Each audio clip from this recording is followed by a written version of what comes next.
일기는 이 기예박해에 대한 어떤 보고서, 순교자들의 전기예요.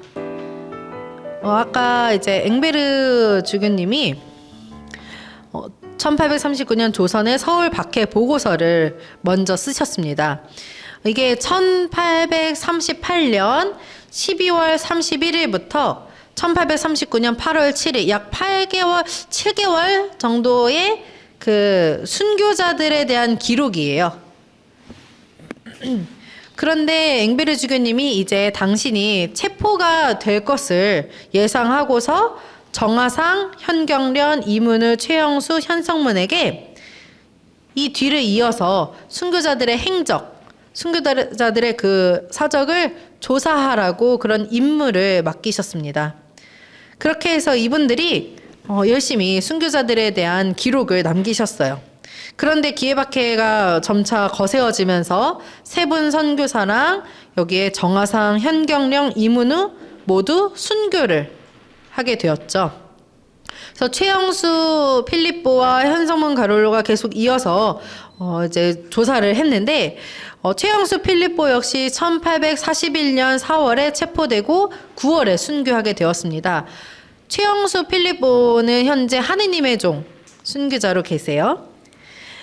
그래서 이렇게 최영수마저 순교하게 되니까 현성문 가롤로가 전적으로 맡고 이제이 토마스가 이제 협조를 하면서 1841년에 기예 일기가 완성이 되었습니다. 근데 이 기예 일기가 이제 원본 기예 일기인데 사실 지금 원본은 전해지고 있진 않아요. 지금 전해지는 건 이제 사본이죠. 이때 원본인 기예 일기가 완성된 후에 그 후에는 이제 1845년에 페레올 주교님이 입국을 하시거든요. 1845년에. 근데 페레올 주교님이 그 내용을 검토하고 1846년 뒤에 이제 김대건 신부님과 이제 순교한 김대건 신부님과 또 이 기예 일기를 완성했던 현성문 가롤로의 전기를 추가해서 증보판 기예 일기를 만들었어요. 그리고 이것을 홍콩에서 최양업 부제님이 라틴어로 번역을 하셨죠. 그래서 이 기예 일기가 그렇게 라틴어로까지 번역이 되었고, 박해가 계속되면서 원본은 없어지고 사본만 남게 되었습니다. 그래서 이 사본을 이제 현재는 우리에게 전해지고 있는 것은 그 후에 이제 계속 그러니까 그 후에 뭔가 첨삭이 되거나 내용이 변동이 되었을 가능성도 있어요. 원본은 없어졌고 계속 이제 필사된 사본만 전해졌기 때문에. 그런데 이제 무대 주교님이 1904년쯤 전후해서 한글로 되어 있는 기예 일기를 발견하셨다고 합니다. 그리고 이것을 이제 1905년에 활판으로 이제 다시 출간을 하셨어요. 이제 현재는 절두산 소장본과 한국교회사연구소 소장본이 이렇게 전해지고 있는데요. 한국교회사연구소 본으로 조금 그 내용을 조금 더 설명해 보자면은 이제 상권이 있고 하권이 있어요. 근데 상권에는 이 기예박해에 대한 설명, 그리고 앵베르 주교님부터 김효주 안니스까지 39명의 행적을 이야기하고 있고, 학원에서는 최창읍부터 손경석까지 또 39명을 이야기하고 있다고 합니다. 그래서 이제 이 기록을 할 때는 순교한 형태로 나누어서 기록을 했어요. 그래서 참수형과 이제 옥중 치명한 이제 순교 형태. 근데 또 그 가운데서 구체적인 내용은 순교한 일자 순으로 정리를 했다고 합니다. 그런데 이제 가족의 경우에는 순교한 날짜가 달라도 가족끼리 이렇게 묶어서 기록을 하고 있다고 해요. 이러한 기예 일기는 이제 굉장히 또 중요한 의미를 우리에게 전해주고 있죠. 굉장히 풍부하고 다른 곳에서는 찾을 수 없는 기록이 이곳에 많이 있다고 합니다. 또 한글로 작성이 되어서 순교자들의 행적을 후대에 전해줄 뿐만 아니라 당시 신자들이 이 기예 일기를 읽으면서 이 순교 신심, 순교자들에 대한 현양, 이 마음, 그리고 이 신심을 북돋아주는 그런 역할을 기해일기가 했다고 합니다. 기해일기는 매우 정확한 순교 행적을 기록하고 있고, 그래서 기록된 78명 중에 무려 69명의 시복 자료에 굉장히 중요한 역할을 했다고 해요. 아무래도 그 당시에 쓰여졌기 때문에 더 이제 자세하게 행적이 남았겠죠? 그리고 우리가 또 하나 이 시대의 중요한 기록물로 볼 수 있는 것이 상제상서입니다. 저는 이걸 한문을 예전에 잘 몰랐을 때는 그냥 상제상서라고 읽었는데 이게 상제상서. 왜냐면은 제상에게 올리는 글이다라는 뜻이에요. 이 제상이 한 단어인 거죠. 근데 이 제상에게 올리는 글, 이 제상이 당시에 누구였을까요? 박해를 이렇게 일으켰던 우의정 이지연이 당시 제상이었다고 합니다. 이 상제상서를 쓰신 분은 바로 성정화상 바오로이시죠. 1816년부터 무려 20년 넘게 교회의 밀사로 활동을 하셨고 성직자 영입에 혼신을 다하셨던, 그래서 앵베르주교님이 그래서 신학생으로 선발하기까지 했던 굉장히 모범적인 우리 대표 성인이시죠. 이 상제상서는 한국 천주교의 최초의 호교론서로 평가받고 있습니다. 총 3,644자에 이르는 이 내용은 이제 천주교 교리뿐 아니라 이 박해의 부당성을 설명하는, 그리고 신앙의 자유를 호소하는 그런 내용인데요. 이 기해 박해가 일어나는 그 소식을 듣고 정화상 바오로 성인이 자신은 체포를 피할 수 없다는 것을 알고 있었어요. 그래서 미리 이 순교를 결심하면서 미리 작성한 호교문입니다. 이제 정화상 성인이 1839년 7월 11일에 체포가 되었는데, 체포되면서 미리 작성해 두었던 이 상제상서를 제출을 했어요.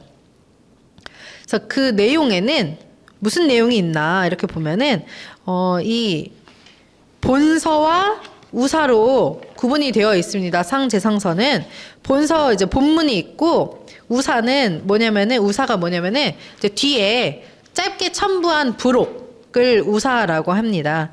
그래서 이 두 가지로 분류를 해서 볼 수가 있는데, 이 내용은 뭐냐면은 천주교 박해, 이 기해 박해가 부당하다. 아니 천주교에 대해서 애당초 묻지도 않고 그 도리를 따져보지도 않고 사도로 판단한 것은 참 부당한 일이다. 이런 부당함을 토로하고 천주교 교리에 대해서 자세하게 설명을 합니다. 하느님의 존재, 공경하는 이유, 또 영혼과 천당, 지옥에 관해서, 그리고 천주교를 무부무군, 그리고 통화통색. 이 통화통색은 이 색을 섞어두었다, 그러니까 남녀의 구분이 없다라고 비판을 하는 그러한 비난에 대해서 10계명을 중심으로 설명하는 그런 내용들이 담겨져 있습니다. 그래서 천주교는 이치에 맞는 그런 올바른 도리다라고 천주교를 옹호하는 글입니다. 그러면서 이제 신앙의 자유를 호소하고, 그래서 임금은 이런 내용이 있어요. 임금은 백성을 갓난아이처럼 아끼는 법인데 어찌하여 천주교 신자들을 불쌍히 여기지 않고, 천주교 신자들도 다 조선 백성인데 불쌍히 여기지 않고 어찌 이리 혹독하게 박해합니까? 그러면서 이제 신앙의 자유도 호소하고, 이제 그 별첨인 우사에서는 조상 제사와 신주를 모시는 것에 대한 그걸 부당하게 여기는, 그것이 이제 천주교 교리에서는 참으로 부당한 이유를 조목조목 설명을 하십니다. 그래서 그 내용을 조금 더 구체적으로 보면은 이런 내용들이 있어요.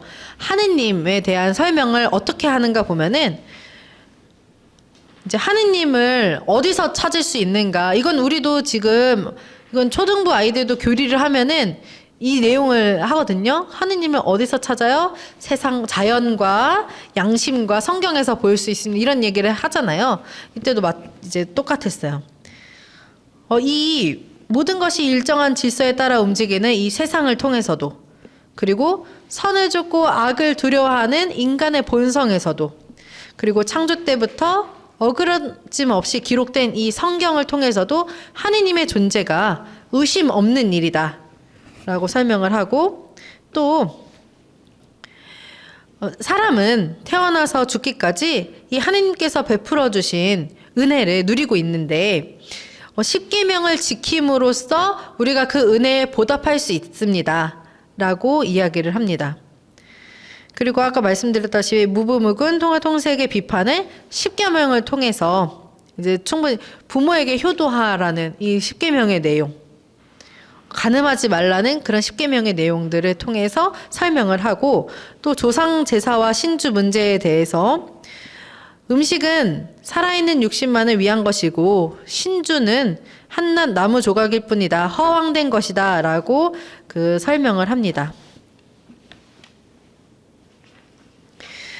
그래서 상제상서는 조선 전통 지식인들과 박해자들의 비판에 정면 대응하는 호교론서고, 또 이 교회 입장을 대변하면서 정하상 성인이 하느님을 어떻게 믿고 있는가, 하느님과 어떻게 관계 맺고 있는가를 이 내용을 통해서 확실히 볼 수가 있습니다.